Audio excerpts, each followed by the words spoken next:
So, time for an update on the property in Derby, the 3-bed end terrace that we're working on, and oh my gosh, haven't been here for a little while, so quite a few changes. Let's turn the camera around and have a look. Still a bit of sorting out to do.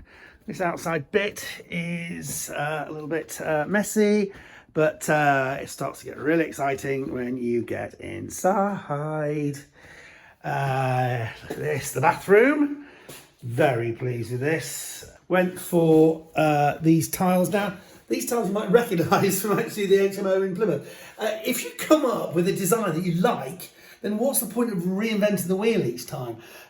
So, you know, I've copied the design of the property in Plymouth and went for these tiles. The other thing is you can then keep a supply of tiles and bits and pieces in case you have to do any repairs. And if all your properties are the same, you know, that saves a lot of effort. I absolutely love the floor. Look at the flooring. Works an absolute treat. Absolutely love it. I've said absolutely too many times there, but you know what I mean. So I went for a peach-shaped bath. Not a lot of room in here, but yeah, it looks really sweet. So obviously a bit of finishing off to do. The shower in there.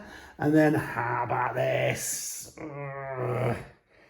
This is the kitchen. I am very, very happy with this. And again, following this principle that I actually picked the same kitchen as I've got in Plymouth. So it's a shaker style. It's very popular in general. Nothing you could take any dislike to. And then this work surface, which I was advised by somebody. I quite like it. It's quite trendy. It's got this plastic edge to it. And then this kind of things with a bit of speckle on it. It looks really smart. Apparently it doesn't show the dirt too badly, so I'm really proud of that. So kitchen looking absolutely superb. Not finished, but whatever, little area there.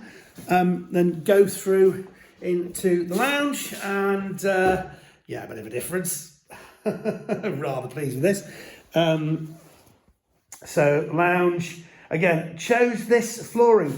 I actually got it from Costco of all places. Got stuff which comes with it's water resistant because you never know when you put stuff on the floor. So it comes with its own backing, relatively easy to lay, and yeah. So we've gone for an electric effect fire, and of course in here all the downlighters. Went for you know my only advice when it comes to downlighters is put in more than you think that you're going to need, because I've never got in here 1, 2, 3, 4, 5, 6, 7, 9 in this room. It seems like it's a bit over the top, but actually it gives a real sense of light, airiness. And the same for the kitchen. I haven't had to put in there 6 in the kitchen, but again, really nice to have the light, and also thinking about things prior to putting them in. Put in the electrics for the under cabinet lighting, so really pleased with that. Going through here, a nice new front door, which finished things off, and then upstairs. This looks really good. I mean, if you remember, one of the big things we've done is we've taken out all the ceilings which were up here and totally unnecessary. As far as I could see. So they've all been removed, and it just gives this feeling of space. You know, if I just walk into this bedroom here, suddenly, instead of having a low ceiling, you've got all this space. So what was already quite a nice sized house, it feels so much more spacious. Kept the downstairs, the ensuite loo in here. That seems to work really well. And then look what a difference this bedroom is with all those cabinets removed. I mean, absolutely extraordinary. Again, in here, I just went for really simple white gloss on the skirting boards and on the door frames, white matte on the ceilings, and then magnolia on the walls. And I know it's not the most adventurous thing you could do, but when it comes to repairs, you know exactly what kind of colour somebody's going to have to put back on there. So it saves you a lot of effort. So that's it. You've got that bedroom, another bedroom here, which works really well. So pleased with that.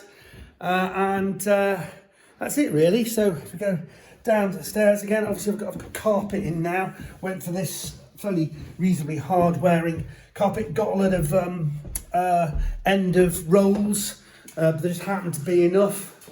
And yeah, so once again, lots of space. Got rid of all the clutter that was over there, which was really good. And then, you know, just went for this design in this kitchen, which I'm really, really pleased with. Need to finish off, put something on there, nice bit of wood along that top there, and then just to finish it off. So there's probably a week's, maybe 2 weeks worth of work to finish this off, and then we are done. It's really great. I'm really pleased with the way it's turning out. It's taken ages, but I think it's got there. Well, it's not got there yet, but it's nearly there. So probably one more instalment on this one.